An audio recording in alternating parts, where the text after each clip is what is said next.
رسول اللہ صلی اللہ علیہ وسلم نے فرمایا، اسلام کی بنیاد 5 چیزوں پر قائم کی گئی ہے۔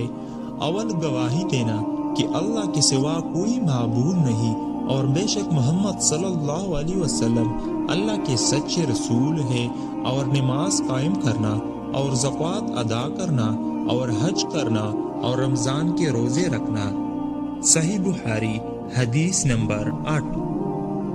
آپ صلی اللہ علیہ وسلم نے فرمایا کہ ایمان کی 60 سے کچھ اوپر شاخیں ہیں اور حیا بھی ایمان کی ایک شاخ ہے۔ صحیح بخاری حدیث نمبر 9۔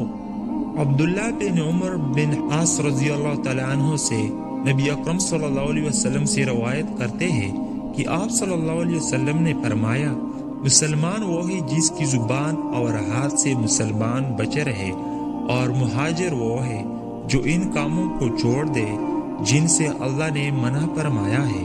صحیح بخاری حدیث نمبر 10۔ لوگوں نے پوچھا، یا رسول اللہ، کون سا اسلام افضل ہے؟ تو نبی اکرم صلی اللہ علیہ وسلم نے فرمایا، وہ جس کے ماننے والے مسلمانوں کی زبان اور ہاتھ سے سارے مسلمان سلامتی میں رہے۔ صحیح بخاری حدیث نمبر 11۔ کہ ایک دن ایک آدمی نے نبی اکرم صلی اللہ علیہ وسلم سے پوچھا کہ کون سا اسلام بہتر ہے؟